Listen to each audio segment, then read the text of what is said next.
nasa may gilid lang gumagapang. Kanina pa nakatitig, di mo na malayan. Laman sa iyong loob, dito ko gahaman. Tiyempo sa kalaban at ang kahinaan. Tanaw ko na ang hampas ng gamo-gamo. Di niya ko na malayan kasing kulay ko mga damo. Alam mo ba sa paglabas ng dila ko at sa pagkaripas mo ay nakaperpekto ang anggulo. Nasa Tijera Batigos, main event. Nahimong main event pero isa sa mga main event. Nasa Tijera Batigos, salamat sa pabilin. Chili Bar, salamat kayo sa mga main, si Hego, sa Asking Christians. Sa napabilin, nasa Tijera Batigos, trick or threat, makes a fucking for that, Madam Sima, right? Yumi, Generio Dan, SLTG, Rabaticos, Graphline, at sa grupo namin dito, Rhyme Squad. Shoutout sa mga kasama ko sa Rhyme Squad, sina Rapex, Barista, Esprit. Shoutout din, Croyax, Jigs, Mark, Alfie, lahat na napapabate. Binabati ko kayo. Madam Sima left, bago yun. Shoutout sa tanan. Ang i-decide na mo ano, na muna, it's Lumi. It's kinda late, pero sa'yo pa yun sa different kind of events. First round, probably Lumi, judges, pamilya, let's go. Yo! Last battle. Wala akong naaalala bumaba yung posisyon ko. Stifler, ano to? Chance, Rapex, Alingasa, pagkatapos kong talunin yung tatlo, ito lang ibabalato mo? Isang baguhang batukan na ang katauhay, di bo? Pues wasa ka dito sa malo-malo, bro, kasi ito'y basagan ng bungo.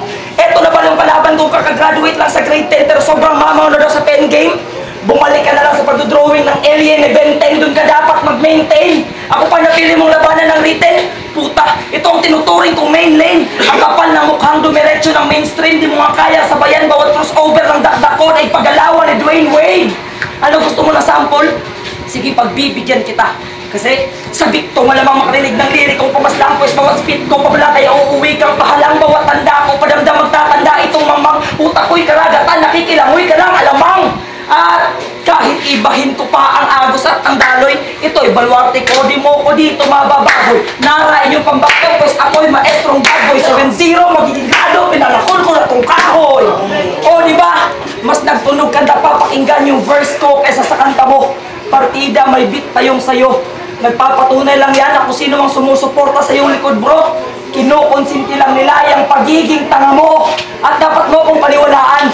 Kasi sa ganitong larangan, ako'y guro. Kaya pag sinulatan kita ng diploma, magtatapos ka. Ano daw? Sabi ko, pag ako nagturo, kahit diploma ang gamit sa pagsulat, matatapos ka. At sa bawat durako ng tinta, sabunin man kita dito ng gusto ay may magmamarkang bakas. Patunay lang na bawat sulat ko'y death note, ito'y sulating pangwakas. Tinta, luma, sulating pangwakas. Yun ang gamit ng mga makatang sinasabi mong kabilang ka. Ngayon alam nyo na kung ano ang malaking pinagkaiba ng nakikiuso lang sa nasa dugo na talaga. Time hanggang dito na lang, di ko na kailangan habain pa. Sa totoo lang, sapat na ang 4 na bara ko sa isang buong round mo para lang sibakin ka. Karate bars. Go! Set! Pasensya na.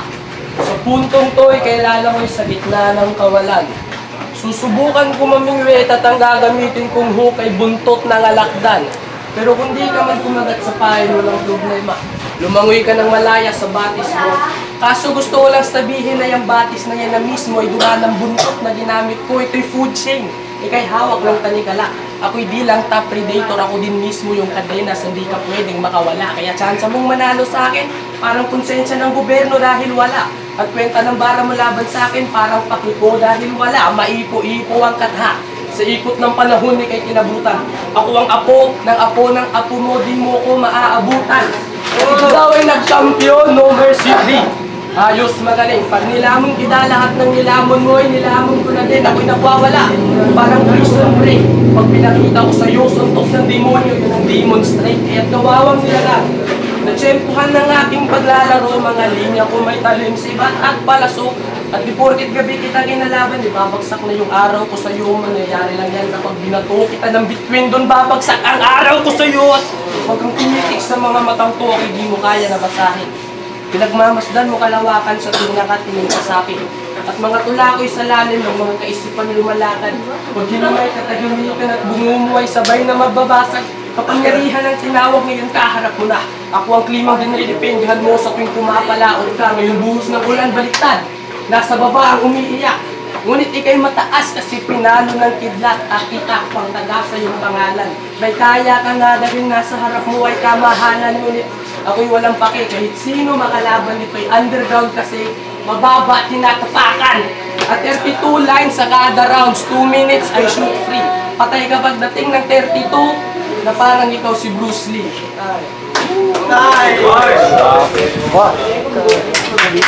Let's go! Food chain? Pues patay ka sa akin, sir. Sa akin ka mismo malalanta. Tawagin mo kong decomposer. Game? Game! Maalala ko lang yung sinabi nito. Pakinggan ko daw yung kanta niya at may mapupulot ako. Os talaga. Well, tama ka. Kaya salamat sa'yo at na-realize ko, bro. Di mo na ako maglalawas ng kanta. Kung magtutunog ka, tawa-tawa lang ako. Kasi isa lang yung pumasok sa isip ko pagkatapos kong tanggapin ang yung inialok. Kilala mo siya, class? Katunog ng kanta mo yung panaginip ng alikabok. Tapos pinagmamalaki mo pa? Well, bagay lang sa yung makatikim ng aking left and right fist. Kasi ikaw yung tipo ng banong nakagawa lang ng tula na maibit. Feeling mo agad record artist? Ano bang mapupulot namin doon? Puro metaporang ilusyon? Pues kakalad ka rin kita sa realidad na maling desisyon ang magbigay ng suhisyon sa tulad kung may malawak na kapasidad. Kasi yung flow mo, parang Pokemon Go. Dinaig pa si slow bro sa pagka-slow mo. Di mo na gets? Gusto mo ulitin ko? Sabi ko, yung daloy ng utak mong gamunggo, ang slow bro. Kaya di mo ako nag-gets kasi puta, ang slow mo. At naalala mo pa yung mensahe mo? Di ba hinamon mo ako na pabigatan? Kaya pala yung Rock Batikos biggest fan kasi puro kakahanginan. Tapos ano, akala mo ganun-ganun lang? Pues ngayon ka magbabayad. 3 mura ang katumbas para ikaw ay mapatawad. Kaya putang ina ka, pag tinapos kita gamit ang kinsyasa, dun ka lang nakamura. At kung buhay ka pa, palalamunin kita ng punchline na mabigat. Suntok ni Takamura. Pabigatan ba o palaliman pa? Humukay ka ng sariling libingan at nagkusang pumasok sa kahon. Wrestling Nakamura, boxing Takamura, patunay lang yan na kahit sa ang larangan, ako pa rin ang kampyon. At kung akala mo out of the topic, nagkakamali ka. Subukan mong buksan ang isip ng iyong makita. Bayad, tawad, mura, ikay paninda sa palengke. At yun ang eksena. Kaso nga lang masyado na kitang binugbog para kanya pang ibenta. Kaya Zen Look, pakiusap, palitan mo na pangalan mo kasi masyadong ironic. Nakakatawa, di ko lubos maisip na may look ang send mo pero wala ka namang magandang mensaheng napadala. Time hanggang dito na lang, di ko na kailangang habain pa. Sa totoo lang, sapat na ang 4 na bara ko sa isang buong round mo para lang sibakin ka. Time na! Eksperimento. Ako'y bumubukas lamang ng mahiliwagang pinto. Patay karunungan, pinto ay takip ng libro. Ako'y likas na scientifico. Ang inakala mong realidad, mabubulabo. Ipagdasal mo na ito'y perfecto kasi pag may nagkamaling scientist, madalas may sumasabog. Ako'y wala sa tugatog. Ako mismo yung tugatog. Pag-asa mo'y tinago sa tinago na lupalok kahit para sa'yo, ito'y masyadong matarik. Gulong ng palad papunta North Pole kasi masyadong malamig. Walang saysay ang mga tahid pag hinaplos ko na ng bolo. Gusto mo ko bumagsak, sige bigyan mo ng pula. At ako'y nagwawala na toro at trono, di ko kailangan yan, ako'y maglalakbay. Pag may kalaban, nag-iibang anyo mala, espada ng panday, ako'y dragong maalamat. Mga ngasong nagpaluhod, SPG may temang droga. Ako'y sa simag susunog at ngayon nagdudurog sa labanan ng mga sulat. Abusadong mga ngahoy, kaibigan ko ang bubat. Hinang halimuyak, ako ay ibang uri.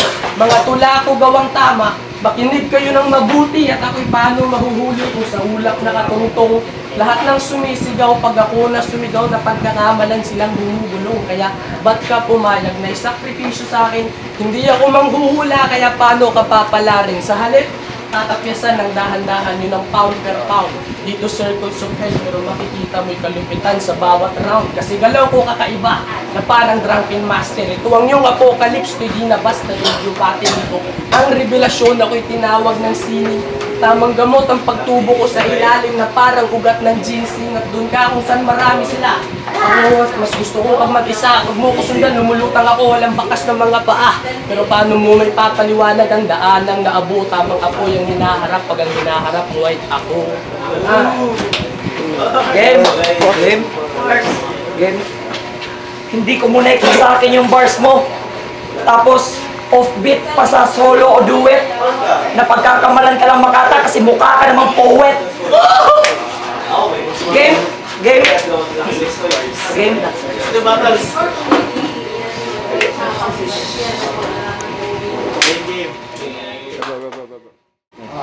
Okay, go. Pangatlong ikot. Game. Sorry. Game. Pangatlong ikot. Pag-usapan naman natin yung pagkatao nito. Binabawi ko na, sinabi ko. Hindi pala si Christoph, kundi ikaw ang walang bayag magpakatotoo. Kasi sino ba si Zendlo? Siya daw yung taong gugol na sa arts. Wow! Batak na sa logic. Pero pag tinanong mo naman tungkol sa bars, sagot niya daw, tambayan ng mga alkoholik. Tanga ka ba? Well, di na ako magtataka. Paiba-iba ka nga ng hilig, di ba? Mula drawing, tula, ngayon nagra-rap battle at kanta kasi di mo kaya maghari sa isa. At ang kapal ng pagmumukha mo, kung sasabihin mo multi-talented ka, sige nga. Paano na multiply ang talent mo? Ihati-hati lang naman yan na pilit kinukumpuni sa isa. O ano, bars pa? Halos lahat ng mga round mo, puro lang pagmamatapang. Nagpapakabarako ka ba? Isa simpleng pandudurog ko nga lang ay nanlalambot ka na. O akala ko, bars pa? Sabi ko, nagmamatapang, barako, durog. Di nyo pa ba nakuha yung suntok? Binigyan ko kayo ng pampagising na kape kasi mga round ito, nakakaantok. At speaking of antok, pag paningin ko nagdilim sa paglatag, may makikita kayong ulong malalaglag at tuluyan na itong iidlip. Kasi kahit sa pagsulat ka pa magbabad, tiklop ka pa rin sisikatan ng araw at ang mga linya mo'y magiging bit mo na lang sa dibdib.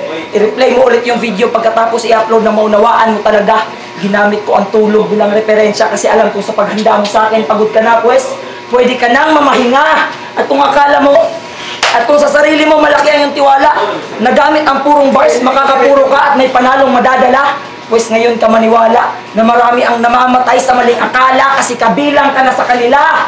Time hanggang dito na lang, di ko na kailangang habain pa. Sa totoo lang, sapat na ang 4 na bara ko sa isang buong round mo para lang sibakin ka. Paulit-ulit ba? Pero malamang yung galawang Hokage ko hindi mo pa rin nakikita. 4 na bara ko, isang round sibakin ka. Kung di mo pa napansin, kanina pa lang binukake na kita.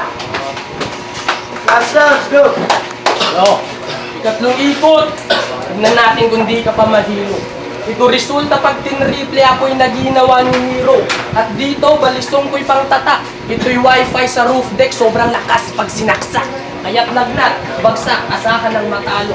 Ika'y ligaw na kaluluwang lumapit sa far-sighted, kaya lagay mo ay malabo. At lalagnatin ka bro dito sa mga sulat ko pagkat halong lamig at init ang nanggugulat. O bagyot Il Nino, pinoproject ng ulong ko. Bagyot Il Nino, nanganganib ang mundo mo. Ako'y lumapat sa papel, lumabas ng bars. Parang suspect pumirma. Sobrang bilis, tumakbo ng isip ko. Siguradong huli ka, kaya pasok parang alkansa. Di pinapansin ng walang bilang, walang pangpiyansa. Nagpakita ng kumpiyansa. Sa akin ang pagduelo, ito'y kalabit tapos apoy. Ang tawag doon ay doble fuego. Ika'y umuukit ng kwento, ako kwento ko yung umuukit. Mag-ingat ka, baka buntot na ng halimaw yung hinawakan mo na lubid. Pinalak umulong sa tubig. Pero biglang tumaas ang alon. Ngayon, mukha ka ng ekonomiya ng Pilipinas, nahihirapan sa pag-ahon, nahihirapan sa pagbangon. Parang tinapakan dibdib mo. Tama, sleep paralysis, lumabas ka sa panaginip mo. At pag humarang ka sa isip ko, ay tiyak magagapos ka. Ito'y graduation speech. Sa mga salitang to, matatapos ka. At nakakagulat ba, parang nabasag na pinggan. Tunay na lyricismo, parang sigaw ng kabos, di napapakinggan. Ganun pa man, ako'y committed sa art form. Pinipreserve ko ang prime at di ko to tinatransform. At ako'y 16 na taong gulang lang. Pero sapat na para matakot ka. Sige, magmataas ka ng magmataas upang sa talampakan ko naman umabot ka. At and ako na sa huli. Di ba nga sa huli ka natututo, kaya ilagay mo Z sa ulo mo. Sombrero may pirma ni Zorro. Wow.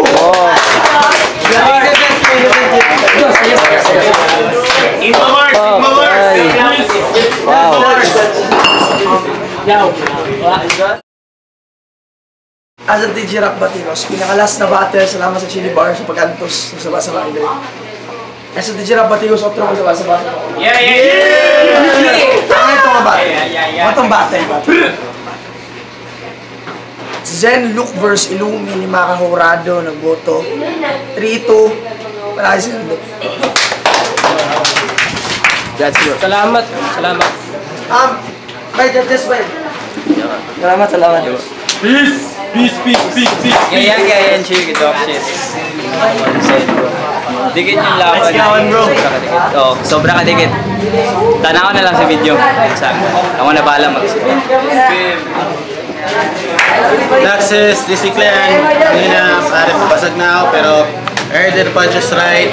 Congrats kay Sense, panalo. Illumi, hindi ka pa rin para sa hindi pa rin totally talagang talo kasi hindi ka nag-show, okay lang, lahat delivery. First round, counter the punches talagang literal, nag-BP lang talaga ako ng suntok basta one-on-one na battles. Round 1 para sa akin, Illumi. Number 2, round 2, Illumi para sa akin. Round 3 para kay Zen. Round 1 kasi para kay Illumi tungkol sa dahil sa sa lakas ng bitaw niya from delivery and then sa bukat sa message, minsan may double meaning pa, ambot lang ka kung kabalo mo, magputos mo muto kung kasabot mo. Then round 1 ni Zen, kamay labo ni Illumi ato. Round 2, same process gyapon, may dagdag medyo mas lumamang lang nakakaunti si Illumi kay tungod sa iyang rebattles. Hindi sa account ko sa rebattles anything kay tungod sa akong puno ng istog dili sa rebattles, pero what the fuck ba kung rebattles usapan okay spit shit ni Illumi fights gyapon. Round 3 Zen, it's because nga sa dami ng punches, may mga punches, maraming punches si Illumi pero jab lang, pero yung mga game mo ni Zen puro haymakers, bahala na mo sa haters. Fuck boy, DC ka represent. Bro, that rhymes, bay. Ina, bay, wala pa naman. Hindi, nga na ako judge. Wala na 1 minute. So, GM, round 1, kay Zinlock. Then sa round 2, dikit mo sila. Then sa round 3, 2-1 para sa si Zinlock. Kay Zen, alright. Gibuto na ako si Zenlock dahil sa kanang fan ko siya, unique to. Isa kulang sa sahit to, unique ang young line din. Respeto kay Illumi. Bukat yung line to, more in basic man diya. So, prefer ko kasi. Ang mali nga sa huwag niyong tutulugan si Zenlock up and coming, pero paliwanag ko lang, ako yung isang bumoto kay Illumi. Bakit? Pen game wise, lamang ng ilang aspect, imagery, lamang ng aspect si Zenlock sa creativity. Pero performance wise, lamang si Illumi. Tapos yung pen game ni Illumi, example lang sa maalala ko lang, parang kay Illumi is directed sa opponent na pangit yung kanta mo na pinroduce siya, parang mas directed sa opponent. Yung pen game ni Zenlock is more than parang baka yung hawakan ng buntot, linya, buntot na ng halimaw. Maganda yung imagery at paggagawa. Pero mas direkta yung style ni Illumi, kaya sa preference ko lang Illumi. Pero overall, preference na siguro ng judges.